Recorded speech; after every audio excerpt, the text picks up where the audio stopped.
వచ్చే మున్సిపల్ ఎలక్షన్స్లో ఏ విధంగా ఉండబోతుంది? నాదైతే కష్టంగా ఉంది అనుకుంటాను. ఎందుకు ఓడిపోతాం అనుకుంటున్నాం? కారణాలు 150 ఉన్నాయి. ఈ ఊర్లో మేము గెలిచినామంటే కఠినమైన ఇండియా చుట్టూ ఎన్ని సముద్రాలు ఉన్నాయి చెప్పమను. గడిచిన 10 ఏళ్ళ నుంచి చెప్తాను. స్పందన ఎందుకు విసిగిపోయిన జనం ఏదో చదువుకున్నారు కానీ కలెక్టర్ గారు ఎప్పుడు చూసుకుంటాడు? ఎంఆర్ఓలు కానీ రెవెన్యూలో కానీ పోలీసులో కానీ లీగల్గా చూడలే. ఆ రోజు లీగల్గా లేదు కాబట్టి ఇప్పుడు ఈ ప్రాబ్లం వస్తుంది. కలెక్టర్ గారు ఏం చేస్తారు? మన వాళ్ళు చదువుకున్నారు కానీ ఈ బుర్ర పనిచేయడంలే. సోలార్ సిటీగా తాడపత్రి మారబోతోంది. ఇప్పుడు ఎదుగుతారు రాత్రి దొంగతనం చేద్దాం అనుకుంటాను. పేపర్ అనౌన్స్మెంట్ చేస్తా 15వ తేదీ నుంచి స్టార్ట్ చేస్తా. 43 కిలోమీటర్లు ఉంది నాకు ఇసుక. తోలుతారు లేదా కర్ణాటక తరలి? ఎక్కడే తోలేదు. నువ్వు కొంటే నీకు కూడా ఓపెన్గా నీకు సిలిండర్ ఇవ్వద్దు. జోన్లో పడితే సార్ ఒక్కరికి బుద్ధి లేదు.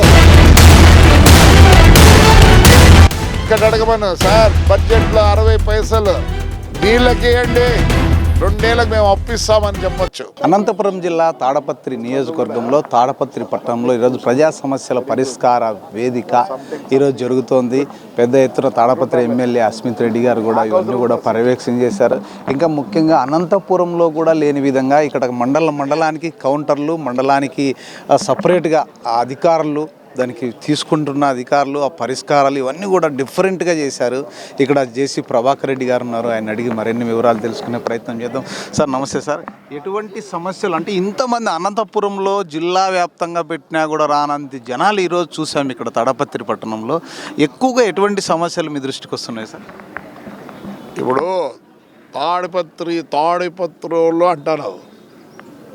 ఇప్పుడు నీ ముందరే మా ఆఫీస్ ఉంది. ఇలాంటి ఆఫీసు ఈ ఆంధ్రప్రదేశ్లో ఉందే? We're different. Everything we're different. మేము ప్రతి ఒక్క దాంట్లో కూడా బ్రహ్మాండంగా చేయాలనే ఉద్దేశం మాకుంది. We're all disciplined. ఇలాంటి క్షేమనాలు వేస్తారా?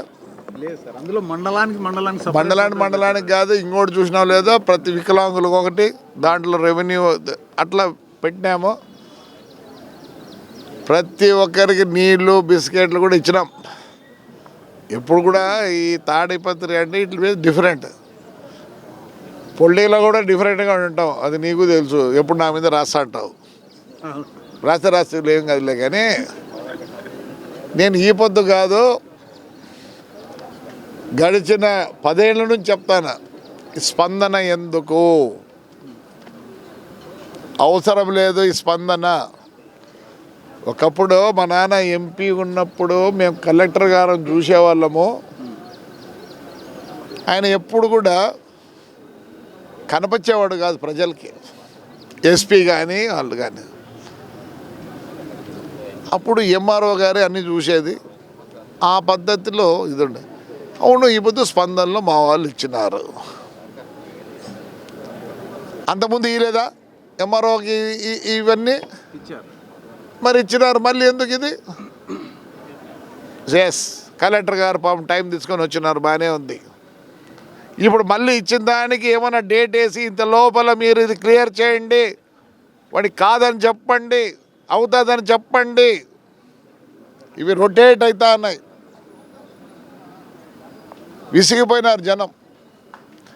దీనికి కూడా ఒక అప్లికేషన్కు నన్ను అడిగితే ఒక టైం ఫిక్స్ చేయండి సార్. ఇప్పుడు ఇంతకుముందు మాదిరి కాకుండా ఇప్పుడు 15 డేస్ పెట్టారు సార్. 2 వారాల లోపల ఫోన్లు చేస్తున్నారు. ముఖ్యంగా అమరావతి నుంచి కూడా ఫోన్లు వస్తున్నాయి. ఎవరికైతే మొబైల్ మీ పరిష్కారం అయిందా లేదా అని. ఇక్కడికి వచ్చిన వాళ్ళందరినీ అడుగుదామా? ఎన్నో అప్లికేషన్ ఉంది. System is good. నేను ఒకటే చెప్తున్నా, వీళ్ళు తిరుగుతానే. ఎందుకంటే చాలామంది పాపం అమాయకులు. Even the fellow who has done MSc and even BA BTech చేసిన వాళ్ళు కూడా ఏదో చదువుకున్నారు కానీ లోక జ్ఞానం లేదు. అలాంటప్పుడు దీన్ని కట్ చేయాలి. అసలు ఎంఆర్ఓ ఆఫీస్లోనే చేసేసేయాలి. కలెక్టర్ గారు అంటే అర్థమేమి, డిస్ట్రిక్ట్ అంతా ఆయన ఎప్పుడు చూసుకుంటాడు? బిఫోర్ గోయింగ్ టు ద అప్లికేషన్నే whether it's eligible or not అనేది ఈడే ఇచ్చేయాల. ఒకవేళ ఎలిజిబుల్ ఉండదు వాడు మళ్ళీ పోవచ్చు, ఇక్కడ కాలేదు, అంతేగాని ఇవన్నీ ఏముంది వస్తూనే ఉన్నారు. అందరు ల్యాండ్ డిస్ప్యూట్లు పోయిన 5 years ఏమైంది? ఎంఆర్ఓలు కానీ, రెవెన్యూలో కానీ, పోలీసులో కానీ ఏమైంది? ఏ పొద్దు వాళ్ళు లీగల్గా చూడలే, వాడు పోతానిచ్చి వాడిని ఎట్లంటే అట్లా చేసినారు. ఆ రోజు లీగల్గా లేదు కాబట్టి ఈ పొద్దు ఈ ప్రాబ్లం వస్తుంది. మళ్ళీ వీళ్ళు రెక్టిఫై చేసుకునే దానికి వస్తున్నారు పదే పదే. ఎస్పెషల్లీ రెవెన్యూలో అందుకోసం ఏం చేయాలంటే పోయినసారి కనీసం ఒక స్పందనలో అయ్యా మీకు ఏం అన్యాయం జరిగిందని రాసి అన్నచ్చి దాన్ని రెక్టిఫై చేస్తారు కదా. ఇది కంటిన్యూస్గా ఉంటుందండి, ఇది కంటిన్యూస్ ప్రాసెస్. పరిష్కారం కావాలంటే ఎంఆర్ఓ లెవెల్లోనే కూర్చోబెట్టి ఏమి ఇది అవుతుందా పోతుందా కరెక్టా లేదా అని చెప్తారు తిరుపతి. కలెక్టర్ గారు ఏం చేస్తారు పాపము? ఎన్ని వచ్చినాయి? పొద్దు వేలకు వచ్చినాయి. కనీసం ఒక్కొక్క అప్లికేషన్ 5 నిమిషాలంటే కూడా టైం సరిపోదు. వాళ్ళకే వేరే పని లేదా? కలెక్టర్ ఇవన్నీ చేయాల్సిన పనిలే. ఏవి చేయాలంటే నిజంగా ఏమైనా డిస్ప్యూట్ ఉండి లాస్ట్ ఫైనల్గా ఎంఆర్ఓ లెవెల్లో అయిపోవాలా, ఇది ఆర్డీఓ లెవెల్లో అయిపోవాలా. ఆర్డీఓ ఎంఆర్ఓ లెవెల్లో కానేటివి చూస్ చేసి కలెక్టర్ దగ్గర పెట్టాలి, జాయింట్ కలెక్టర్ దగ్గర పెట్టాలి. ఇది ఏదో వస్తుంది పోతుంది దగ్గర వీళ్ళే తిరుగుతూ అంటారు. చూసుకోండి కావాలంటే.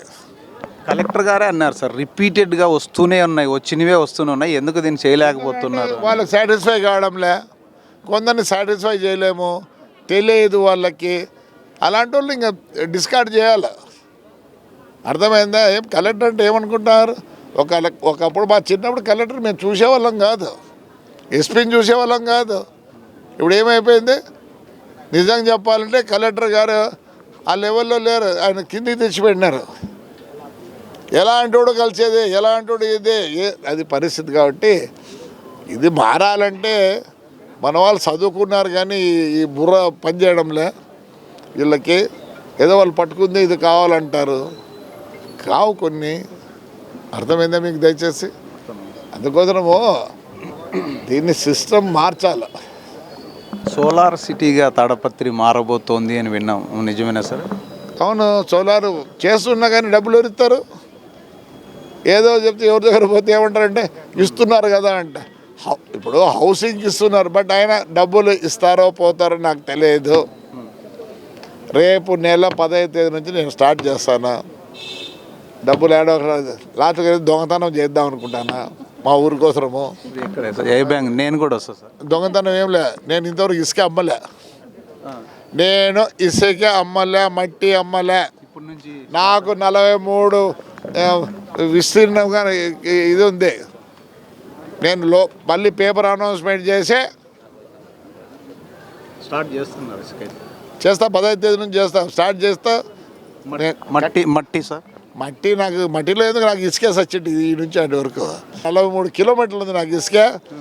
బ్రహ్మాండంగా నేను దానికి ఇచ్చేసి అన్ని చెక్కులన్నీ పడితే మా మున్సిపాలిటీకి మటుకు తోలుతారు, లేకపోతే కర్ణాటక తరలి ఎక్కడే తోలేదు. నువ్వు కొంటే నీకు కూడా, నాకు కూడా టిప్పర్ పెట్టి, నేను టిప్పర్ పెడితే బాడికి ఇస్తాము.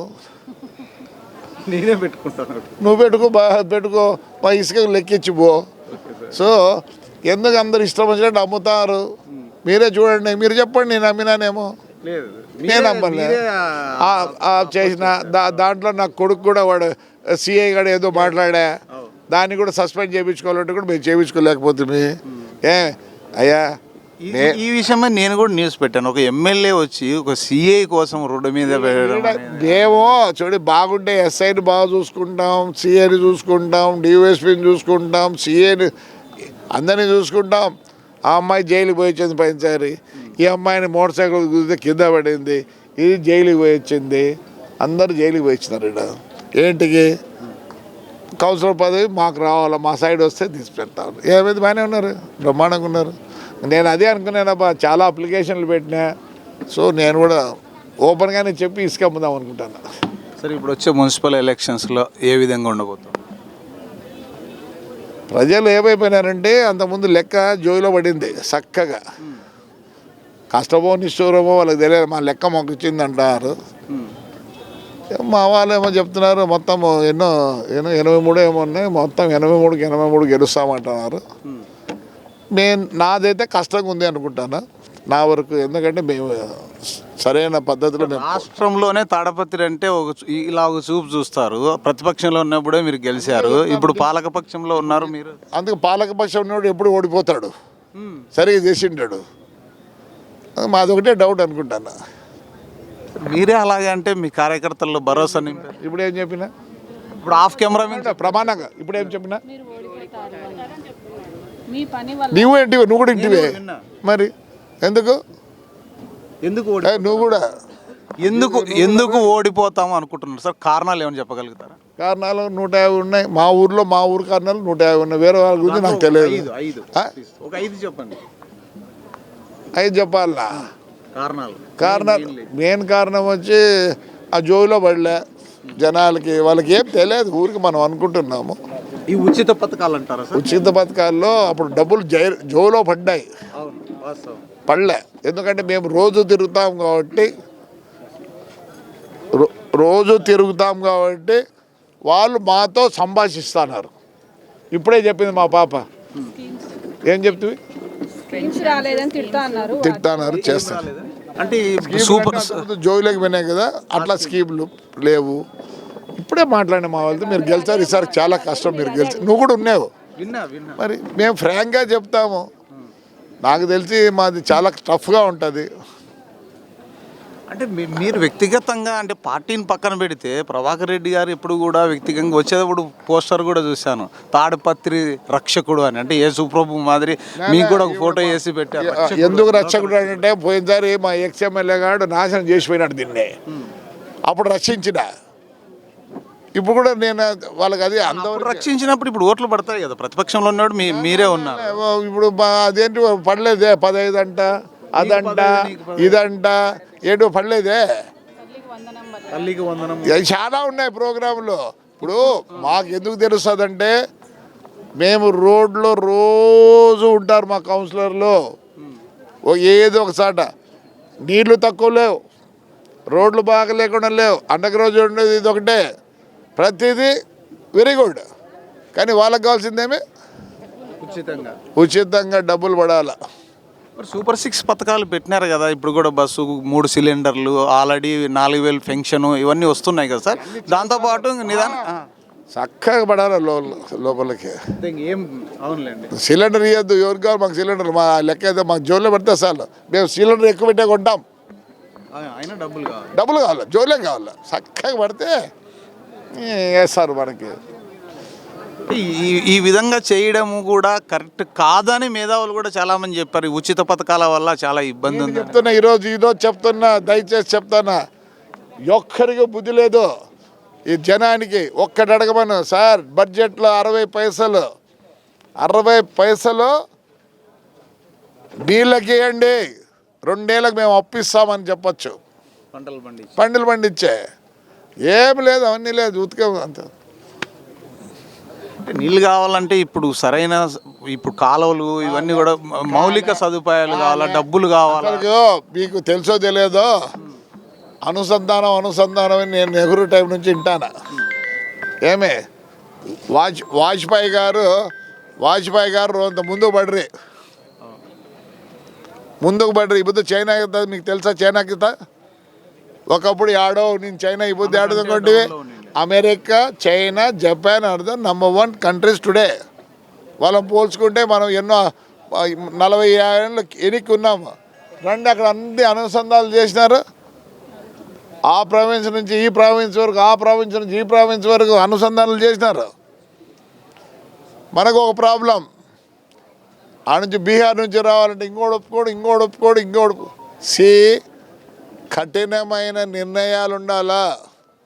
ఈ ఊర్లో మేము గెలిచినామంటే కఠినమైన నిర్ణయాలు ఉన్నాయి. మేము ఓటు కోసం పనిచేయం, మా ఊరి కోసం పనిచేస్తాం. మేము అంత పని చేసినప్పుడు ప్రజలు కూడా ఇప్పుడు చాలా మంది ప్రజలు చదువుకున్న వాళ్ళు ఉన్నారు, మేధావులు ఉన్నారు. వీళ్ళందరూ కూడా ఈ ఉచితాల వల్ల ఇబ్బందిని బీటెక్ కూడా ఉన్నాడని బీటెక్ కదా ఆడంతా డాక్టర్లు ఉన్నారమ్మా. నమస్కారం సార్, కూర్చోండి. ఇండియా చుట్టూ ఎన్ని సముద్రాలు ఉన్నాయి చెప్పమను వాళ్ళని. ఇండియా చుట్టూ ఎన్ని సముద్రాలు ఉన్నాయి చెప్పమను. చాలా మంది చెనిక్కాయలు ఎట్లా పడుతుందో తెలియదు మీ పిల్లలకి. ఎస్ మరి సార్ ఏమనుకోవచ్చు సార్, కూర్చోండి ప్లీజ్. తాడిపత్రిలో అభివృద్ధికి పేరంటే తాడపత్రి మున్సిపల్ కార్యాలయం చూస్తున్నాం కదా. మీ అనంతపురం కలెక్టర్ కార్యాలయం కూడా ఇలా లేదు. అండర్ గ్రౌండ్ డ్రైనేజ్ కావచ్చు, ఎవ్రీథింగ్ ఈజ్ తాడపత్రి అంటే నెంబర్ 1గా ఉంది అభివృద్ధిలో. కానీ ప్రజలకు ఉచిత పథకాలు అలవాటు పడ్డారు. ఆ ఉచిత పథకాల వల్ల ఎక్కువ మంది ఉచితంగా డబ్బులు కావాలని ఎక్కువ ఆశిస్తున్నారు. కాబట్టి వచ్చే మున్సిపల్ ఎలక్షన్స్లో కూడా తాడపత్రిలో గెలుస్తామో లేదో అని డౌట్గా చెప్తున్నారు ప్రభాకర్ రెడ్డి గారు. ఇంత అభివృద్ధి చేసినా, ఇన్ని చేసినప్పుడు కూడా ప్రజలు ఈ ఉచితాలకు అలవాటు పడడం వల్ల, ఈ ఉచితాలు రాలేదనే నిరాశతో ఓట్లు వేస్తారో లేదో అనే పరిస్థితి కూడా తాడపత్రిలో ఉందని నర్మగర్భంగా జేసీ ప్రభాకర్ రెడ్డి గారు చెప్తున్న పరిస్థితి. కెమెరామెన్ స్వామితో BH రెడ్డి, మున్సిపల్ కార్యాలయం, తాడిపత్రి.